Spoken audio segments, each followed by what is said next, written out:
to today's SitRep, the situation report. Today is the 19th of November 2022. I'm Gads. This is Ragnarok Survival. And this is the SitRep where we go through news stories that I've found over the past 24 hours that I find interesting. And we pull them apart and think about, how can we be better prepared for an uncertain future, although sometimes that future is kind of certain. I'm sure you'll agree. Thank you very much for joining me. I really appreciate it. Also, I want to give you a bit of a shout out to everyone who's joined me recently, and for those who have joined me since the start. But people have been hitting those little buttons, that like button and that subscribe button and all that kind of jazz stuff. Jazz, that's not an actual thing. People have been hitting that sort of stuff and increasing those numbers. So we're helping spreading the word of what we're trying to do here, which is just encourage each other to be more prepared human beings. I thought about this like 2:30 a.m. I woke up in the middle of the night and weird thoughts come into my head at this time of the morning. It was something about 3 hours and now I've totally forgotten it. Reliant, as in self-reliant, resilient, and responsible. That's really the key three things that I think about for a fully functional human being. That you are self-reliant in some sense, that you are resilient against things that could happen, and that you are responsible, that we take responsibility back for all those things that we've been pushing away and go, it's not my fault, it's this. No, it kind of is our fault. And let's just take that on board and move ahead, trying to do better in the future. That's my take on it anyway. Anywho, that's probably not why you jumped on here this morning. Probably jumped on to listen to me talk about things that I've found interesting over the past 24 hours. So let's jump into that.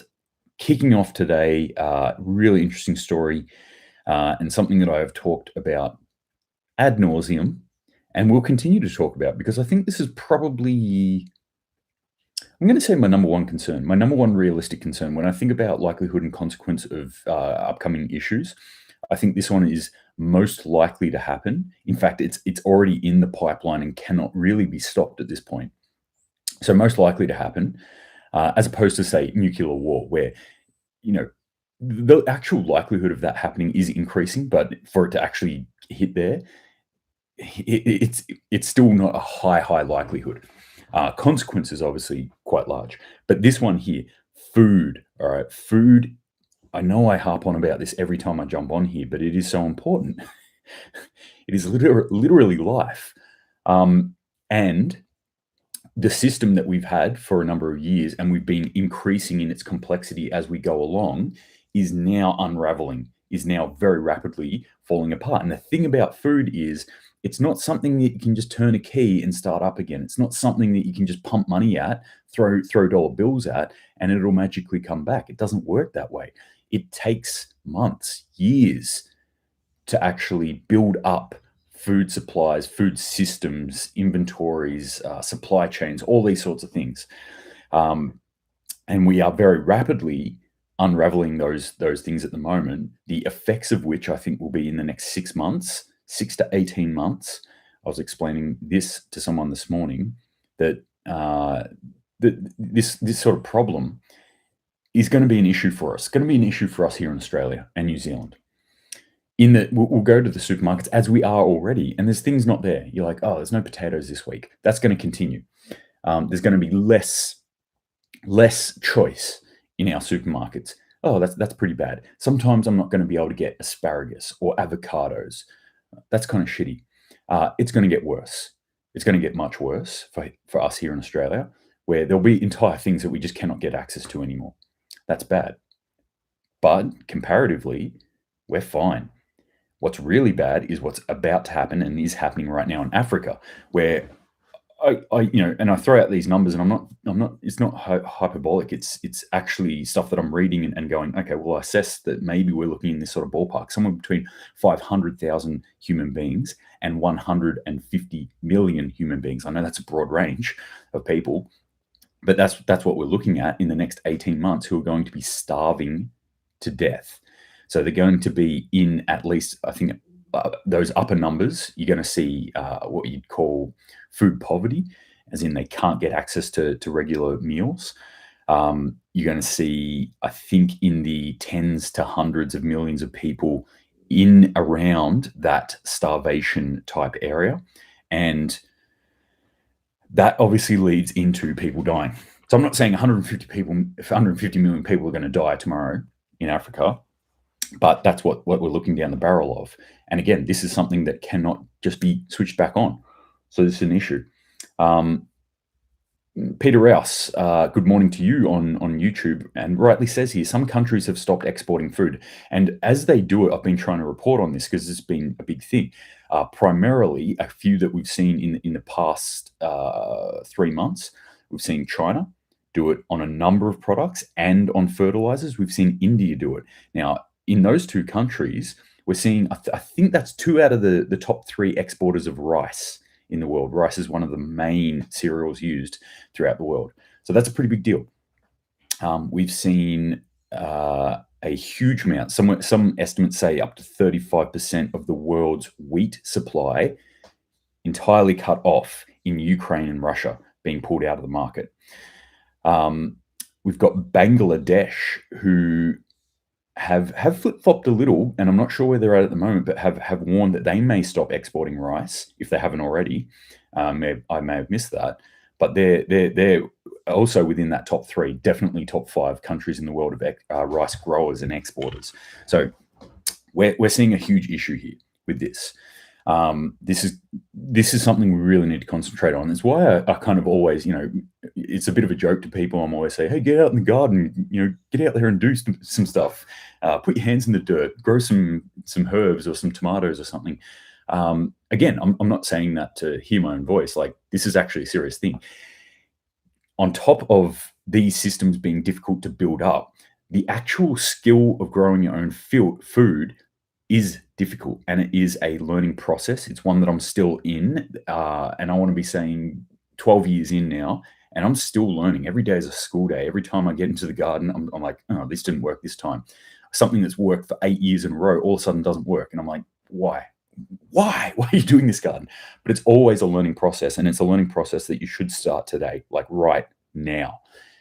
Close this app, close whatever you're watching, and get out and buy some veggies or some seeds and start growing this stuff. The Untamed Spirit says, yet if all the rich people contributed, nobody would starve if we were smart. Maybe. I have some counterpoints to that. Interesting, Tasmania's ports haven't been affected like the rest of Australia. I'm not sure what's going on down in Tassie. Yeah, that'd be interesting to find out, actually. What's going on in Tasmania?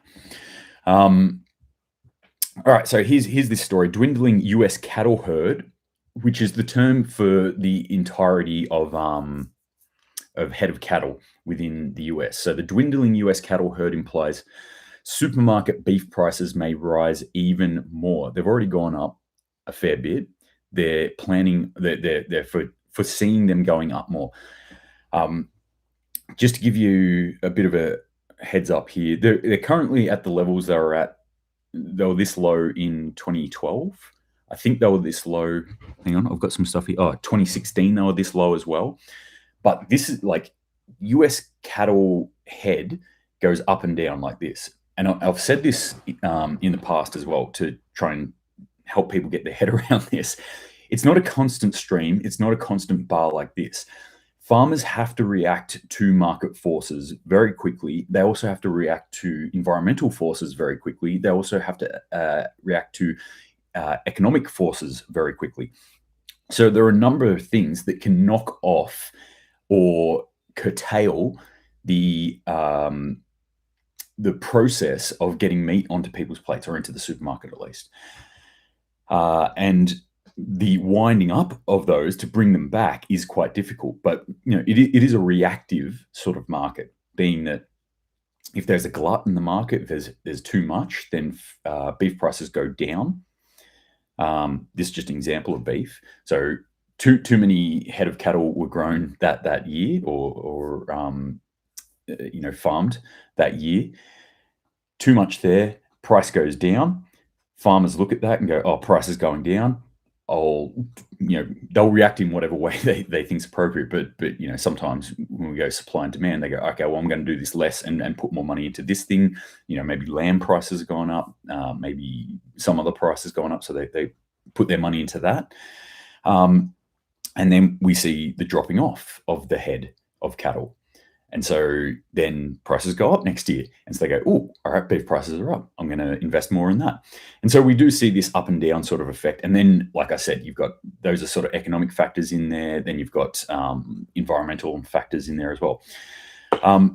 But short story long is that what we're going to experience here is an increase in beef prices, in meat prices, not just beef prices, but meat prices across the board, more so than we already have. And this actually goes into, this is some investigation that I've been doing personally, where I have good relationships with butchers and people in my area. And so I've been talking to them, picking their brains about this on a relatively frequent stop-ins that I have. And essentially, when I was asking back in March, April, they were saying the Australian beef price will probably stay steady or go down, but they were already predicting, they were saying, come November, December, watch it go. It'll go up and it'll continue going up. Now, this is on the back of, just put this in the back of your mind too, Australian beef prices have recently been at record levels already. So what they're talking about here is beyond anything we've ever known for beef prices here in Australia. Again, there'll be a market reaction, and eventually, as long as we have the resources to continue farming beef, then we will see prices come back down at some point. But short term, my point here is short term is expect meat prices to increase, and that's worldwide. The other factor is, and I kind of touched on this, is the cereals that are coming out, which are quite often used to fatten up livestock. If they're actually being curtailed worldwide and they're being moved around to different areas, then that's going to affect the price of meat as well. So something for you to consider. One thing I often recommend when it comes to preparing more mid to long term when it comes to meat supply for myself is I have a drop freezer. I don't know what you call them around the world, chest freezer. The freezer that's a big box and you open it up from the top and you look down at the stuff. I've got one of them, and that's something that I recommend people have, to have long-term freezable items in there. So I've got a fridge freezer in my house, but I've also got a chest freezer. And I've also got backup power systems for that can continue that running pretty much indefinitely. So that's something you might want to consider, is stocking up on these sorts of things, or go vegetarian, I guess. Nope. All right. Next. Chemical shippers warn rail strike could hasten recession. This is in the US. So there's a few industries that have been warning about this, but essentially the US is it's not in recession because Biden said it's not in recession, and that's all you need is Biden to say something, and then that's what you have. It doesn't matter. Don't look at the numbers. Don't look at any actual factual data coming out. Listen to Joe Biden, all right? And he said, you're not in a recession, so you're not in a recession. That's all there is to it. Bub. So they're teetering on this edge, and they do not want to say, hey, we're in a recession. However, there is a number of indicators that they probably are, but there are a few things that could knock them way, way into that, and there's no way you could deny it anymore. One of these things is this rail strike. Now, we've talked about the rail strike. It was big news a couple of months ago, and then it disappeared. They were like, everything's cool. Just a little bit of foreshadowing, maybe about a week and a half, 2 weeks ago, I said, what they did was kick the can down the street. Well, that can, they're coming back up to it now.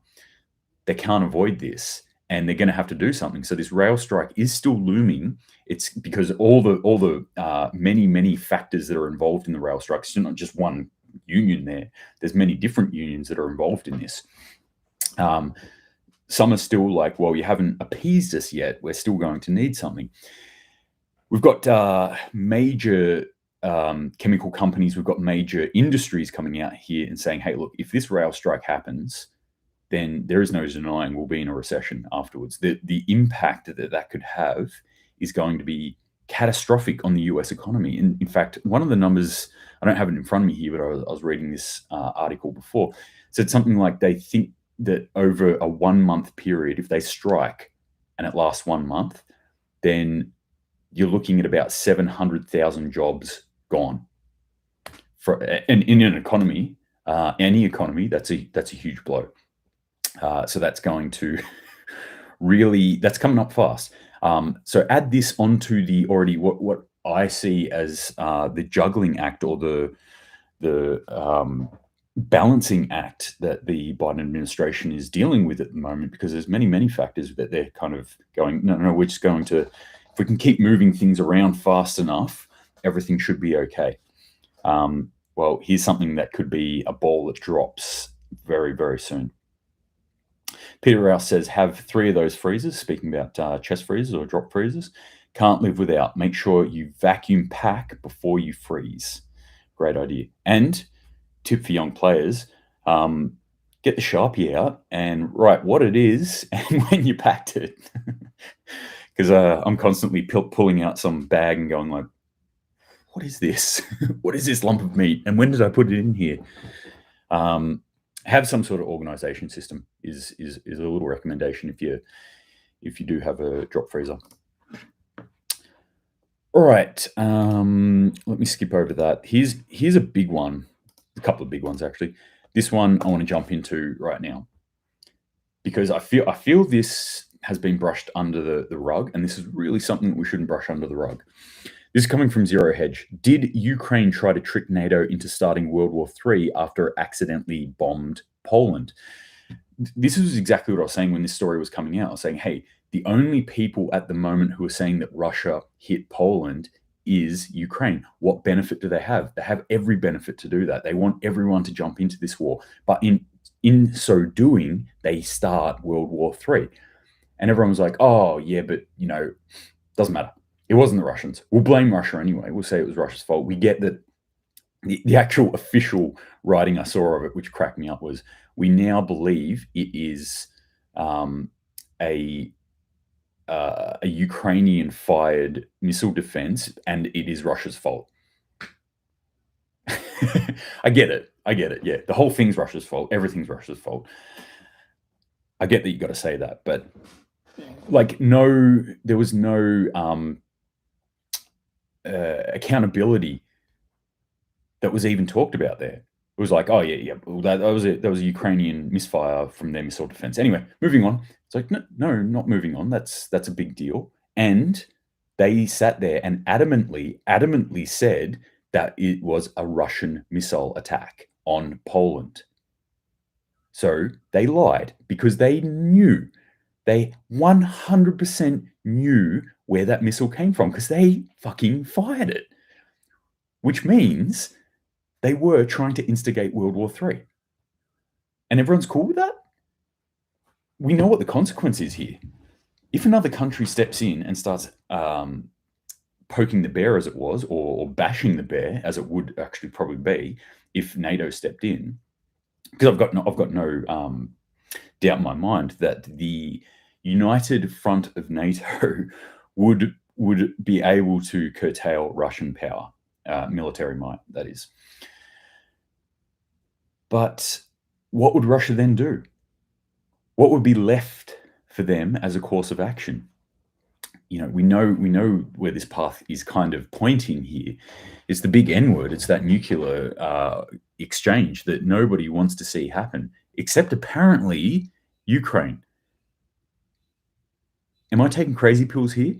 Is anyone else worried by this? Is anyone else care that Ukraine just did this and are not even being talked about? Accountability needs to be pulled up here. Like, like at the very least, we go, people need to come out and say, hey, Ukraine, we see that you just did this. Don't do that again. All right. Because if you've noticed what the rhetoric has been doing, as I have, we've watched the rhetoric go charging into nuclear war. And then it's all of a sudden, about 3 or 4 weeks ago, everyone started to come to their senses and it 180'd and went way away. People started backpedaling away from things. We saw US backpedal away from any sort of Chinese conflict. We saw US backpedal away from any sort of nuclear conflict. With Russia, we saw Russia backpedal away from it. We saw certain NATO countries start to backpedal away from it. So we can see that maybe there's been some talks behind the scenes here that we're not being let in on. And the result of that, again, watching actions, not words necessarily, is that there appears to be a difference in the output of their rhetoric, except for Ukraine. So even a slap in the wrist here, I think would be better than nothing. But the fact that they're just going to let this one slide, insanity.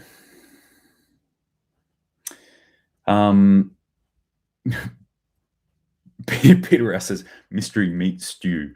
I've done that a couple of times, actually. It's like, and tonight we're having kangaroo. Also said, Russia is the good guy in this war, as much as there can be a good guy in any war. Yeah, I don't think there really is any good guys in this particular conflict. And having been in war, having been somebody who's actually gone to war and fought in battles in war, even like I can't actually put my hand on my heart and say, well, I mean, I know what my intentions were, and they were certainly higher-minded. They were good. But stepping back from all that and looking at the conflict as a whole, it becomes a lot more murky.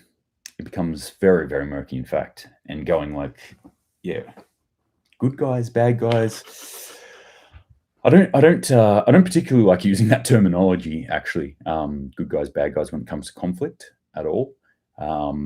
There's, yeah, that kind of black and whiteness doesn't suit modern warfare. I don't believe it does anyway. But feel free to argue with me.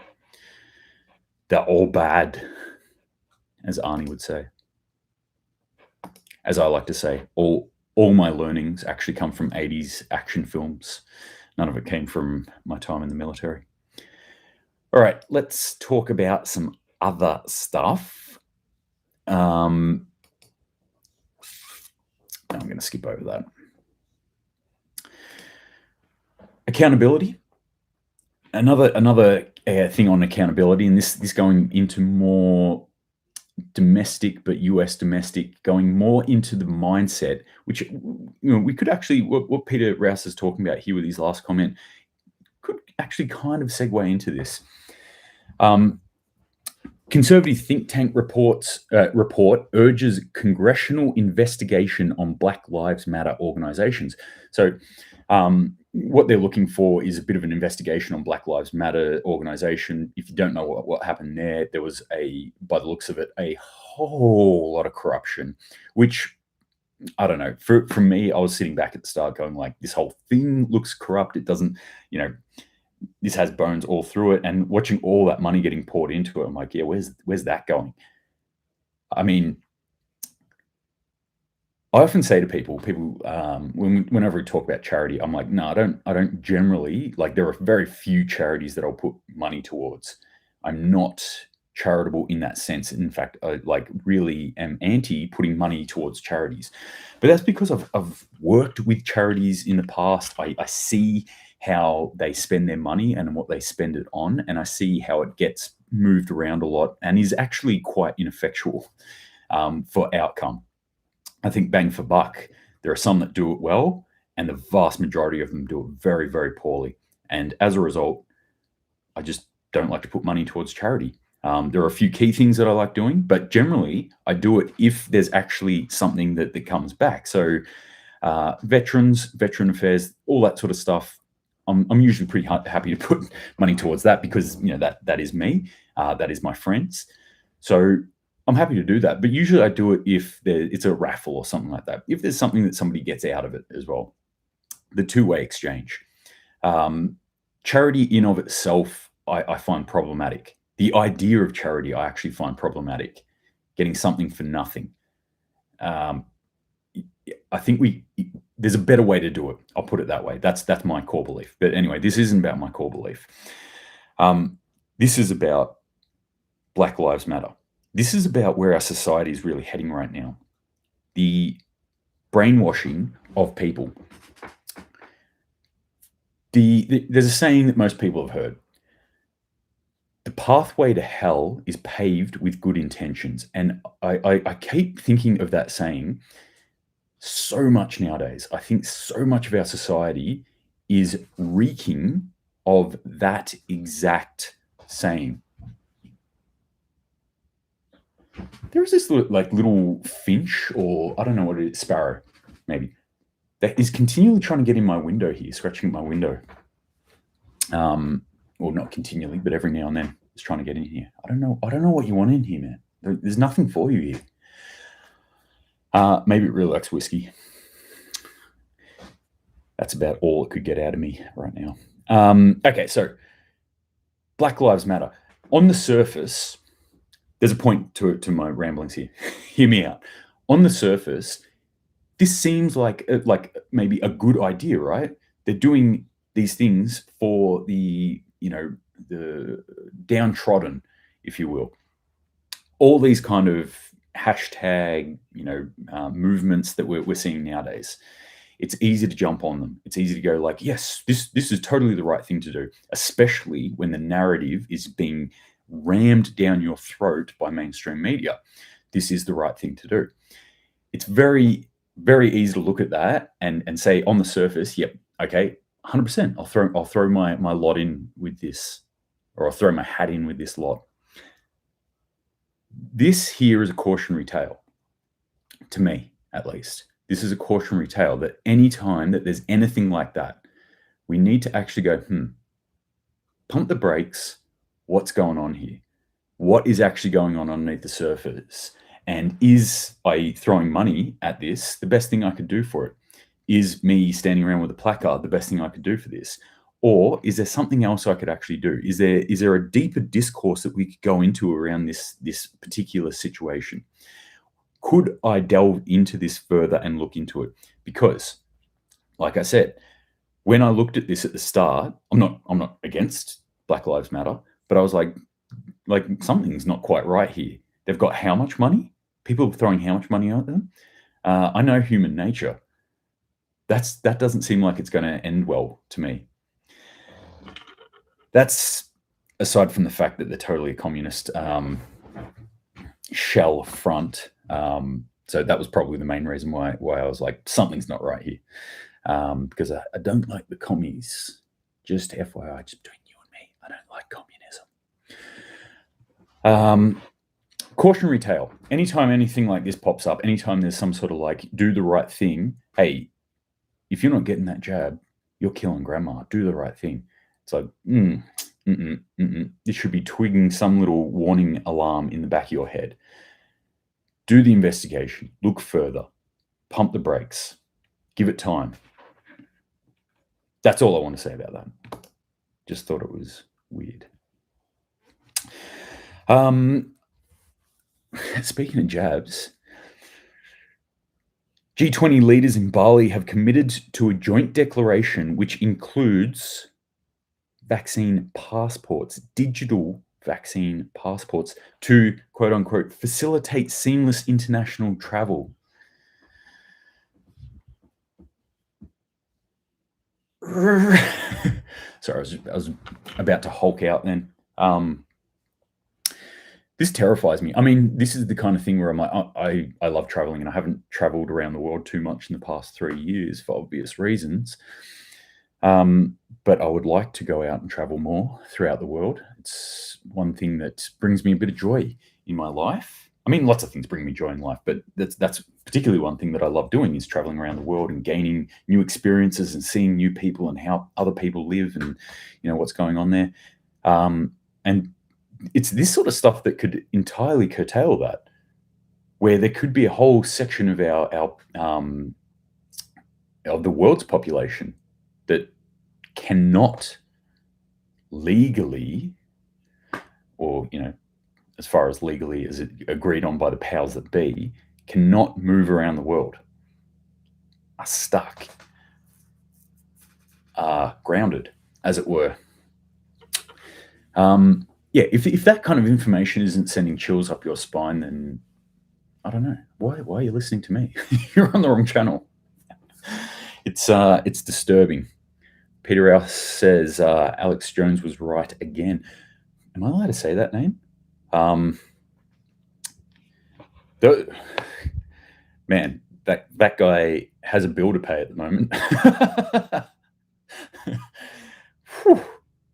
Damn, that was a big one.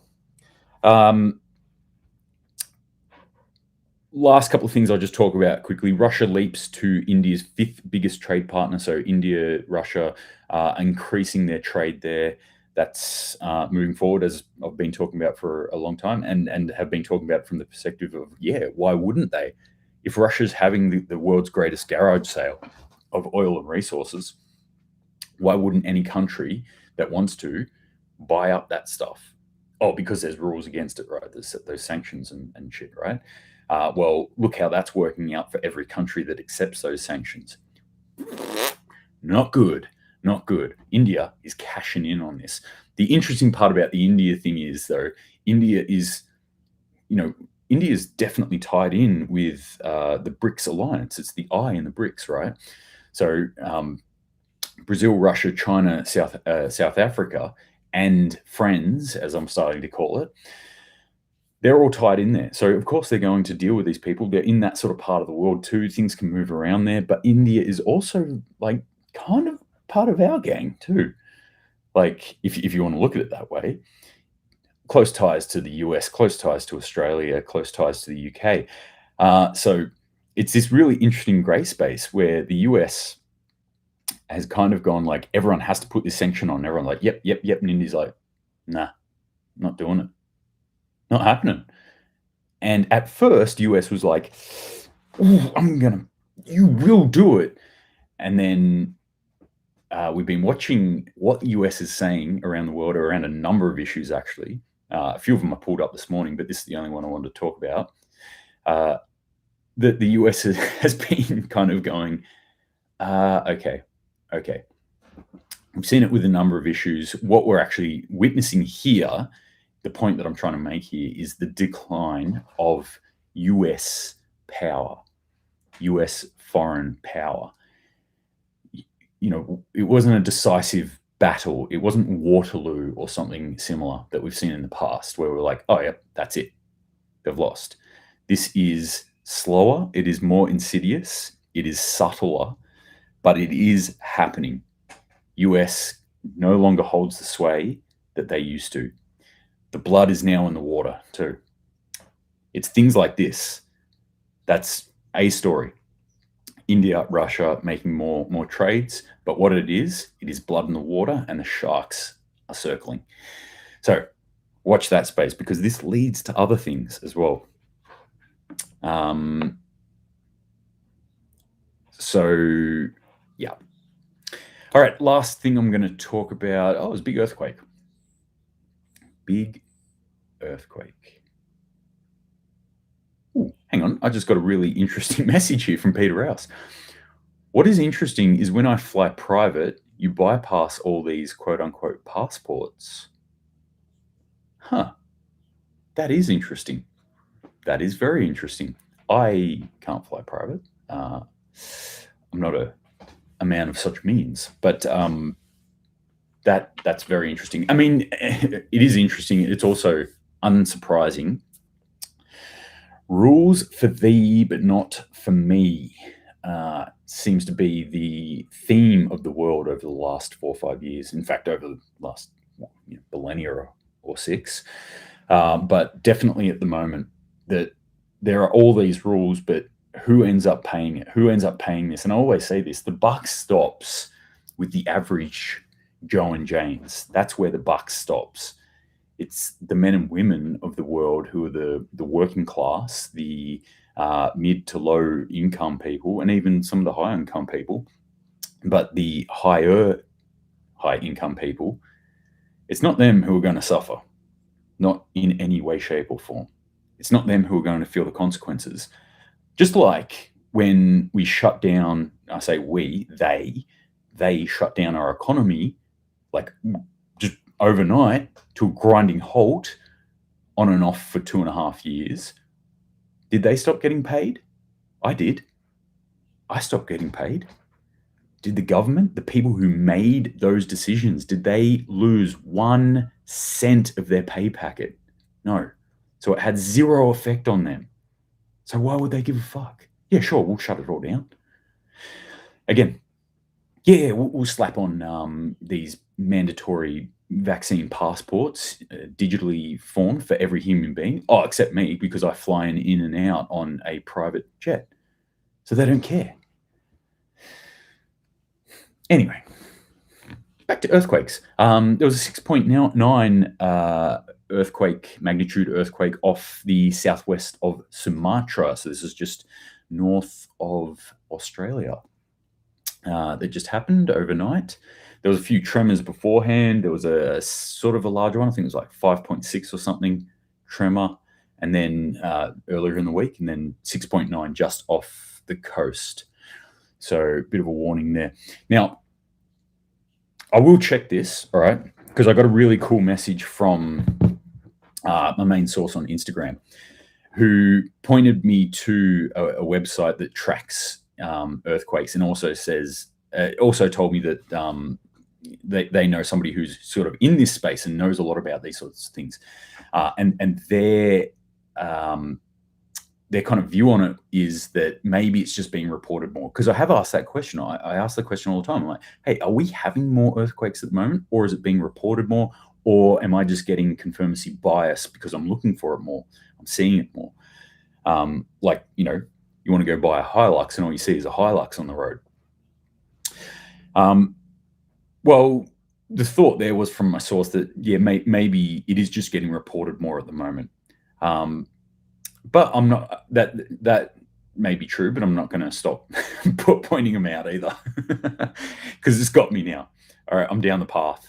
I'm down the earthquake path. So, I mean, weather events, natural disasters, these sort of things I'm always going to report. These are sorts of things that I think we still need to prepare for. And that's why I bring these sort of things up.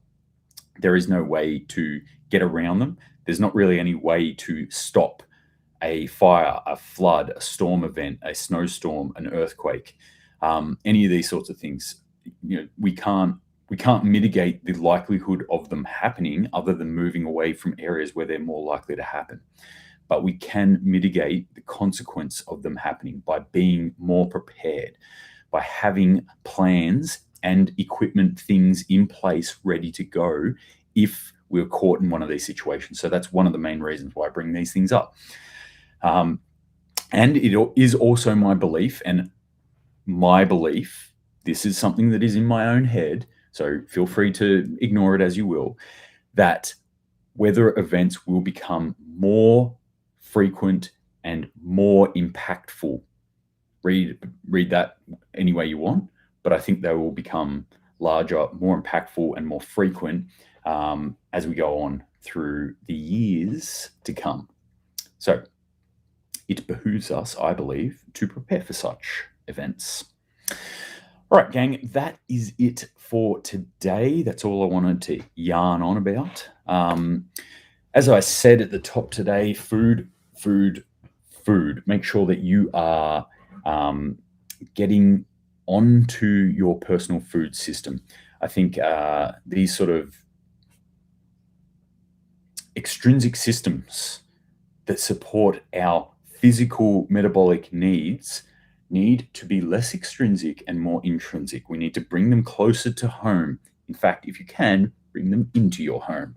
So try as much as possible to supply your own food, your own water, your own shelter, your own security, your own energy, your own movement, any of that sort of stuff that you can bring back into yourself. And again, as I was saying at the start, take responsibility for those things. I think the better off you're going to be.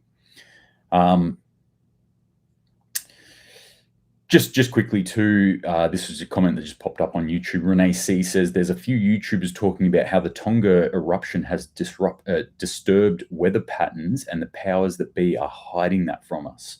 Quite possible. Quite possible. Peter Rouse says they claim November here in New Zealand would be hottest, but so far coldest. It is actually like, it's been kind of cold here where I am.